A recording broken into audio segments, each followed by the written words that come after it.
Bonjour et bienvenue encore une fois dans mon jardin. Je vous accueille aujourd'hui auprès d'une fleur très courante qui s'appelle le souci.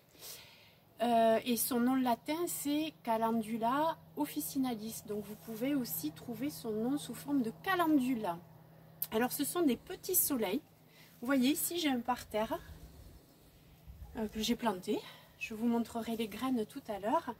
Et donc les soucis peuvent pousser aussi bien en terre simplement, ou dans des balconnières, dans des pots, des jardinières. Et donc on dirait des petits soleils qui peuvent être soit jaunes, soit orange. Certains ont même une allure un peu double. Toutes ces formes de fleurs sont valables et je vais vous expliquer pourquoi. Donc là je fais une petite cueillette. Alors en fait tout simplement je viens cueillir ici au niveau juste en dessous du capitule floral, ici. Tac, je coupe, ça se coupe très très bien. Alors la plante est rugueuse, en fait il y a de la résine, elle est très très riche en résine et ça colle aux doigts et ça donne, vous voyez, j'ai les doigts collants, pégousse comme on dit chez nous. Et en fait c'est de la résine qui va donner de grandes propriétés à la fleur sur notre santé, sur notre peau notamment. Et donc on récolte, on fait sa petite récolte gentiment dans son jardin, dans ses bordures, et c'est effleuri. Et en fait, chaque fois qu'on coupe une fleur, ça va donner l'occasion à de nouvelles fleurs de pousser. Donc dès qu'il y a des fleurs fanées, ici il y a des fleurs fanées, c'est bien de les couper parce que ça va favoriser la repousse. Vous voyez, il y a plein de jeunes boutons, plein de boutons floraux qui sont prêts à éclore. C'est une fleur qui ne nécessite pas beaucoup d'entretien. Et ensuite, on peut récolter en fin de saison les graines pour les ressemer l'année d'après, sachant que si elle se plaît à l'endroit où vous l'avez placée, elle tiendra et refleurira l'année d'après. En tout cas, c'est ce qui s'est passé pour ce magnifique pied. Alors voilà, j'ai cueilli un petit panier charmant et je vais vous amener avec moi. Il n'y a pas beaucoup à traverser dans le jardin pour aller disposer mes fleurs fraîchement cueillies dans un séchoir que mon mari a fabriqué et qui peut-être vous donnera l'idée d'en faire un chez vous aussi, avec pas grand chose comme vous pourrez le voir. Alors je vais faire attention de ne pas me prendre la tête sur le séchoir à linge. Et bienvenue dans notre serre. D'ailleurs nous aurons peut-être l'occasion d'y revenir un de ces prochains jours. Alors voici un endroit stratégique, à l'abri du vent, des intempéries, et où il fait chaud dès que le soleil sort. Donc ici j'ai la possibilité d'étaler mes plantes. Alors là c'est les calendulas, mais ça peut se faire avec beaucoup d'autres fleurs, d'autres plantes, des feuilles aussi, sur des séchoirs. Donc il y a une armature en bois. Alors celui-ci c'est un petit séchoir qui est très pratique parce que je peux le transporter lorsque j'organise mes ateliers. Vous voyez, il n'est pas du tout lourd, donc ça peut se faire avec peu de moyens. Il suffit d'avoir une petite armature en bois qu'on peut se faire soi-même avec un peu de bois, des vis et ensuite des cadres. Alors les cadres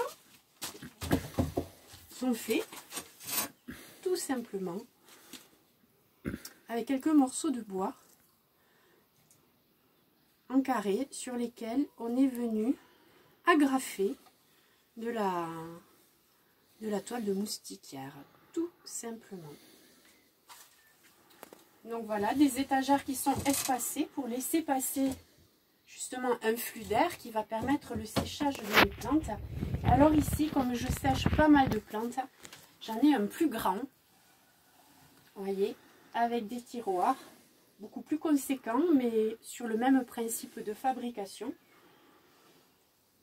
dans lesquels je vais pouvoir étaler mes fleurs. Alors je vais utiliser celui-ci, puisque je ne vais pas étaler toute ma cueillette devant vous, mais pour que vous voyez un petit peu le principe. Donc mes capitules, ce qui est intéressant, c'est que je puisse les disposer comme ça. Alors en plus c'est très joli, ça fait un petit tableau comme des étoiles jaunes.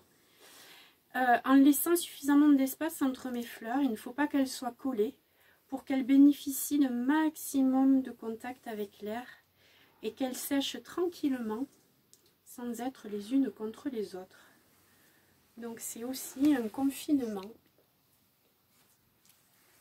Voilà, et en fait il suffit de faire ça, de disposer, nous avons le chant du coq qui nous accompagne, et de laisser sécher plusieurs semaines au sec. Alors je voulais vous montrer justement les graines, alors les graines que je récolte de mes propres plants, hein, et que je vais ressemer. Alors je peux faire des semis en petits godets, ou directement dans la terre, hein. C'est très rustique comme plante. Vous voyez, ça fait... voilà. Les poules sont en forme. Voilà, ça c'est une graine. C'est autant de graines, donc qui vont me donner autant de plants. Et un plant va me donner plusieurs fleurs. Donc vous voyez, c'est vraiment très très généreux.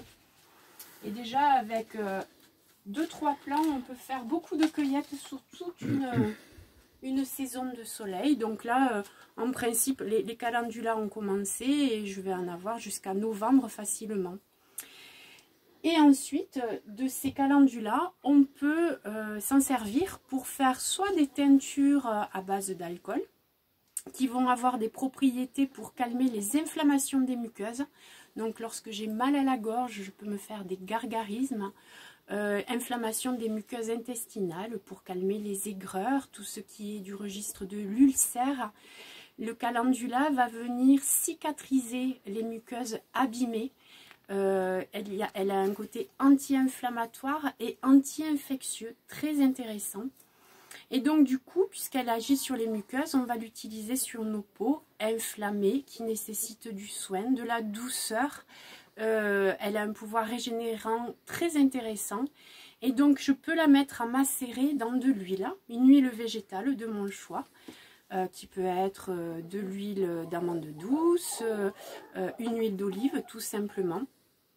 Et lorsque la macération est terminée, entre mes calendules sèches et mon huile, j'obtiens un macérat huileux de la couleur de la fleur, que je vais utiliser directement pur comme ça sur ma peau, dans laquelle je peux additionner quelques huiles essentielles aussi pour activer un certain pouvoir de guérison.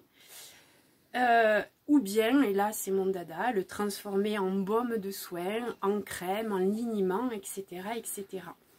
Donc j'ai pas mal de recettes à mon actif que je dispense lors des ateliers que j'organise. Je participe aussi à un programme de formation qui s'appelle Plantissime, où vous pouvez trouver pas mal de mes recettes sous forme de vidéos. Il y a mon site internet également, ma page Facebook qui vit. Voilà, j'essaye de transmettre ce savoir qui est très simple, à la portée de tous. Il suffit d'aller cueillir, de faire sécher et de transformer.